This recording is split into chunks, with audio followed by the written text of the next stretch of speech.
বিশ্ব কোরআন প্রতিযোগিতায় সব দেশ থেকে বাংলাদেশ প্রথম হয়েছে, শুধু বাকি আছে ইরানে। 40 বছর যাবৎ বাংলাদেশ চেষ্টা করছে, ইরানে প্রথম হতে পারে নাই। এর আগে দ্বিতীয় হয়েছে, তৃতীয় হয়েছে, কিন্তু প্রথম হতে পারে না, কারণ ইরানের প্রতিযোগীরা অনেক মজবুত, তারাই বেশিরভাগ প্রথম হয়। কিন্তু আলহামদুলিল্লাহ সব রেকর্ড ভেঙে দিয়ে বাংলাদেশ আলহামদুলিল্লাহ এবার বিশ্ব চ্যাম্পিয়ন হয়েছে, 1 নম্বর হয়েছে। তো আলহামদুলিল্লাহ এখন কেউ বলতে পারবে না যে বাংলাদেশ এমন দেশে প্রথম হয় নাই। বাংলাদেশ সব দেশে গিয়ে প্রথম হয়েছে আলহামদুলিল্লাহ। দুবাই বলেন, সৌদি আরবে আলহামদুলিল্লাহ আমাদের 7 জন ছাত্র গিয়ে পুরস্কার নিয়ে আসছে, এবং একটা বিশ্ব রেকর্ড আছে সৌদি আরবের, সেটি হলো 10 পাড়ায়, 20 পাড়ায় এবং 30 পাড়ায় পৃথিবীর কোনো দেশ 38 বছরে প্রথম হতে পারে নাই, কিন্তু বাংলাদেশ প্রথম হয়েছে 10 পাড়ায়, প্রথম হয়েছে 20 পাড়ায়, প্রথম হয়েছে 30 পাড়ায়, মানে একই সাথে, মানে একই দিনে 3টা বিশ্ব রেকর্ড, 3 জন প্রথম হয়েছে। আমি মনে করি বাংলাদেশের এখন কোরআনের বিপ্লব চলছে, নীরব বিপ্লব, যেটি প্রকাশ করতে পারছি না আমরা।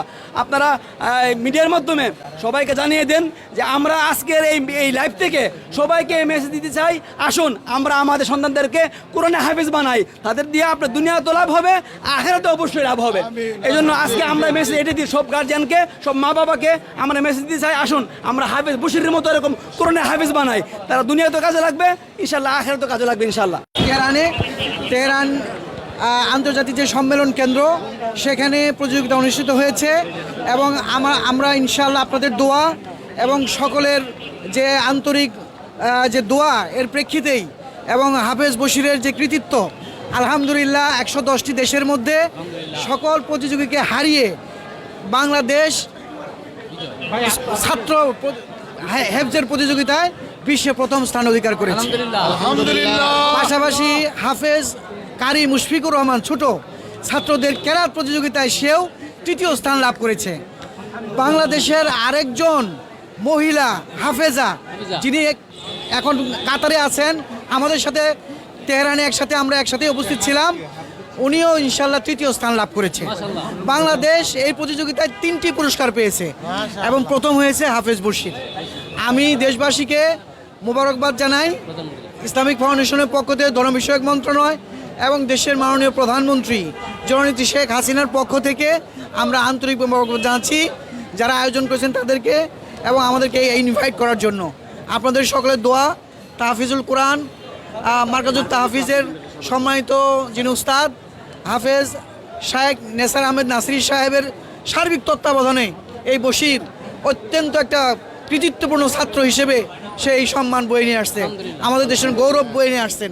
আমরা দেশের গৌরবের জন্য আল্লাহর কাছে শুকরিয়া আদায় করি, এবং দেশের মানুষ মাথা উঁচু করে দাঁড়ানোর জন্য আমরা ভবিষ্যতে আরও এই ধরনের প্রতিযোগিতায় অংশগ্রহণ করে সুনাম বয়ে আনবে এই প্রত্যাশা রাখি ইনশাআল্লাহ।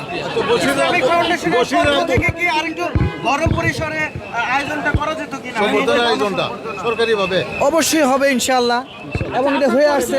ইতিপূর্বে আপনারা দেখেছেন মাননীয় প্রধানমন্ত্রী নিজে হাফেজদেরকে ক্রেস্ট এবং উপহার প্রদান করেছেন। অবশ্যই আমাদের দেশের হবে ইনশাআল্লাহ। আমার নাম মোহাম্মদ আনিসুর রহমান সরকার, পরিচালক দিনী দাওয়া ও সংস্কৃতি বিভাগ, ইসলামিক ফাউন্ডেশন। আমি এই বাংলাদেশের 6 জন ছাত্রের প্রতিনিধিত্ব করেছি। অফিসার ইনচার্জ বিমানবন্দর থানা। কেমন লাগছে আসলে এই যে আমাদের দেশের ছেলেরা এটা বড় একটা অর্জন, অবশ্যই খুবই আনন্দের সংবাদ। সমস্ত বিশ্বে সে অনেক ভালো করেছে, আমাদের দেশের সুনাম, বিশ্ব চ্যাম্পিয়ন। হ্যাঁ, আমাদের দেশ এই বাংলাদেশকে রিপ্রেজেন্ট যারা এইসব কাজের মাধ্যমে তারা যখন বিশ্বে এই যে ফার্স্ট হয়ে এসছে, তো বাংলাদেশকে ওই সমস্ত বিশ্বে তারা কিন্তু এগিয়ে নিয়ে যাচ্ছে। আমরা সবাই ওর জন্য দোয়া করব, তারা আরও এগিয়ে নিয়ে যাবে, সাথে সাথে বাংলাদেশও এগিয়ে যাবে, এই প্রত্যাশা, এই শুভকামনা।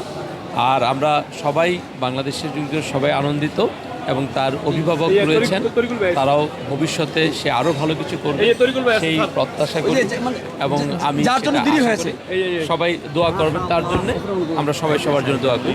জি আসলে আলহামদুলিল্লাহ, আমি ছোটোকাল থেকে যখন আমি ছোটো ছিলাম তখন স্বপ্ন দেখতাম, যখন তরিকুল ইসলাম ভাই এবং সাইফুর রহমান ভাইরা ওনারা যখন বিশ্বজয় করেছে, তখন আমি ওনাদেরকে দেখে আমার স্বপ্ন হয় যে আমি ওনাদের মতো হব।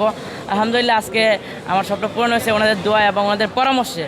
আমার এই পর্যন্ত আসার প্রত্যেকটা পর্যায়ে ওনাদের আমার এই পর্যন্ত যতটুকু আসতে পেরেছি প্রত্যেকটা কাজে ওনাদের পরামর্শে আমি এগিয়েছি। আপনি বিশ্বজয় হওয়ার পর প্রথম কার কথা মনে পড়েছে? যে আলহামদুলিল্লাহ আমি যখন বিশ্বজয় করছি তখন আমার শেখ সালমান নাসিরি উনি আমাদেরকে এত কষ্ট করে পড়েছেন এবং আমার বড় ভাই বিশ্ব ভাই আছে এবং আমার পিতামাতা এবং ইসলামিক ফাউন্ডেশন সকলের বিশেষ করে এদের কথা আমার মানে স্মরণ হয়েছে আলহামদুলিল্লাহ।